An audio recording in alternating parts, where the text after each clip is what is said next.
Hi guys! So, it's been a while since I last filmed a video. It's been literally like a month and I haven't filmed, so I'm really sorry that I haven't been on YouTube. I haven't quit, if you're wondering. I feel like, to be honest, no one's going to have really noticed that I've gone. Yeah, basically, if you're wondering where I've been, like, it's just been really busy with school and stuff, so I had mocks and they all went well, so hopefully it'll all be good. But I thought I'd do a study with me, but it's kind of, well, it's different to what I usually do because usually I just do everything, but I've decided just to do English Lit for this one because I kind of feel like for English Lit I kind of know how to revise for it properly for myself. Like with everything else I kind of just wing it and hope that it goes in, but for English Lit I feel like I've kind of got a system that works with me. So hopefully the things that I do might help you. Obviously everyone's different in revising and I feel like I'm quite a visual learner and other people might not be, so I hope it helps anyway, and I hope you get some tips and ideas on how to revise for English Lit. And yeah, I hope you enjoy the video. Sorry again that I've been away for so long, but fingers crossed I should be filming more. So yeah, I hope you enjoy the video, I hope it helps you, and let's go. Okay, so the first thing I did was I made a to-do list, and in this video I focused mainly on sign of 4 and then a little bit of inspector calls, but I used the same methods for everything, basically for all the 3 texts for English, so obviously you'll see how I revised that. Oh yeah, and then I did a little bit of poetry at the end, just kind of testing myself, so you'll see that throughout the video.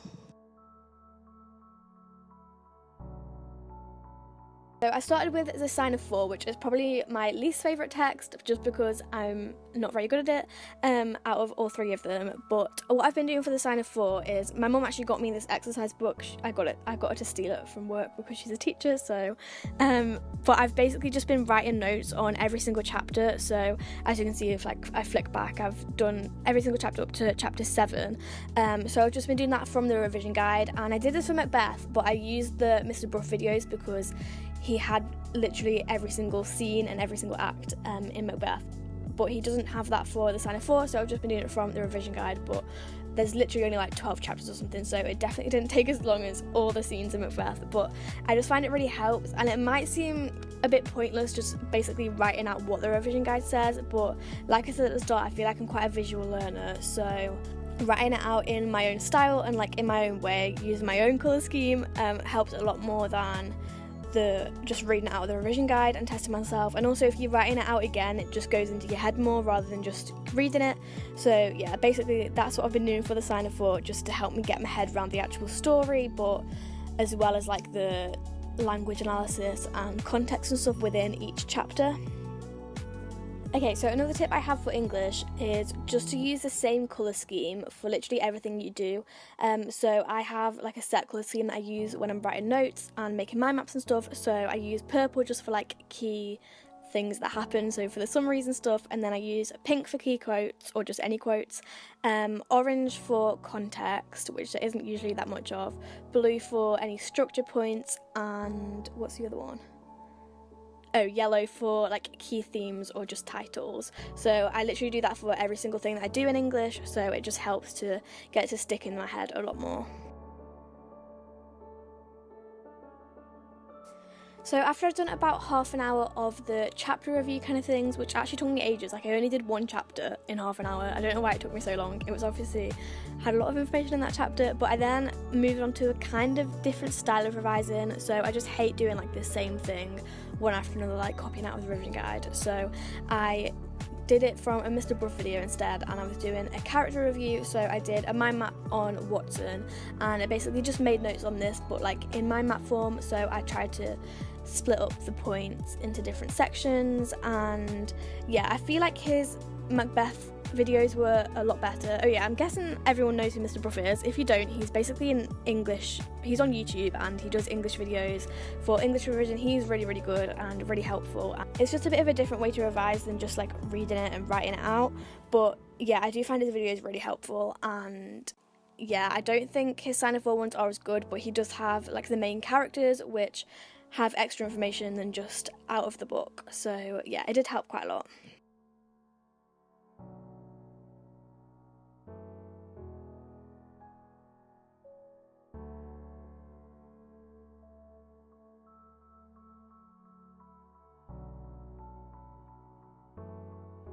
I then just did the same thing and carried on doing the mind maps for Watson, but I did it out of the revision guide as well, just to get extra information that maybe wasn't in the video. And this ended up to be quite a lot because it was like 3 pages of mind maps, so there was quite a lot of information on Watson. I feel like I need to do more for Sherlock now because I only have 2 pages of him, but yeah, it's just the revision guide obviously sets everything out really well, so it just kind of was easy copying that out and putting it into different sections.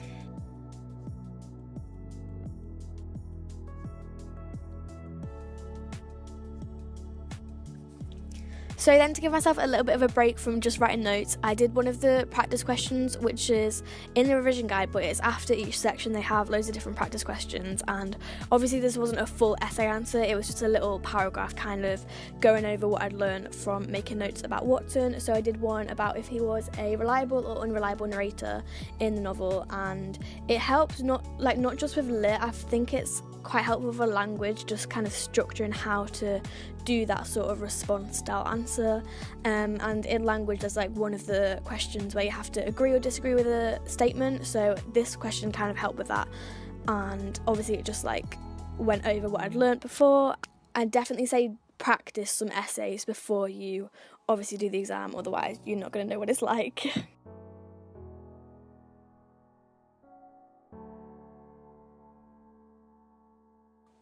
Okay, so I then moved on to doing an inspector course, and basically I did the same, so I didn't film as much for this, but out of the revision guide I just did a summary of each act. So it's really good actually in this one. It sets it out better than the Sign of 4 one, I think, because it has a summary of the act and then it goes into a lot more detail in like a few pages about the whole act. So I did the summary first and then I did the actual analysis of it underneath, so hopefully it'll help me get my head around the story a bit more. And then it actually explains like each section. It isn't in scenes, so it's kind of annoying because I don't actually know which scene goes where, but obviously it's in chronological order anyway, so I can kind of just guess, but I don't actually know which bit's in which scene.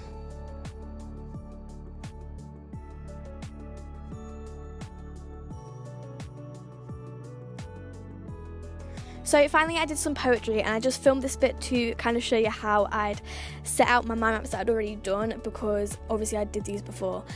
So I've done the summary of just like the story at the top, then key quotes, and then any structure points and the themes that all like, because all the themes link together in poetry, and then a little bit about the author, but I do need to do some more context points.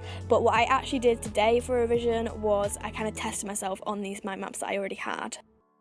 So basically what I did was I wrote the name of the poem in the middle. I chose 5 poems to do because I didn't want to do all 15 in one go. And then I wrote the different titles in the way that I set it out on my mind map, and then obviously I covered over the mind map and then tried to write as much as I could remember under each title. So I did pretty well on the summary, but then I literally couldn't remember any key quotes, so as you can see me here, I like had to turn it over and check. But after I did that, I turned it back over and like tried to see if I could remember any more, but I just went over and like marked it afterwards. And then I think you see in a minute, here I highlighted the ones that I like couldn't remember and the ones that I needed to remember more, so that when I go actually back to it and revise again, I know which bits I'm struggling more with. And then I did that for every section, so for the structure and the themes and the context, but I couldn't remember any context. So yeah, cool. I hope that made sense. I feel like I just rambled a lot in this bit.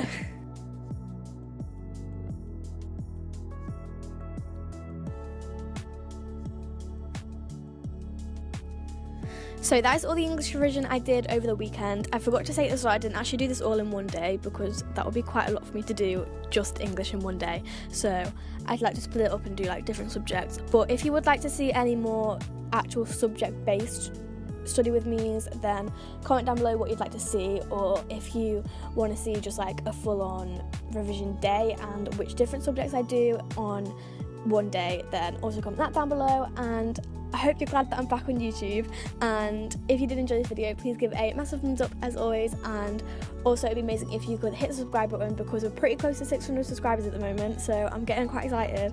And yeah, hopefully, fingers crossed, I'll be filming a lot more, but we'll see how it goes. And yeah, I will see you soon for a new video. Bye!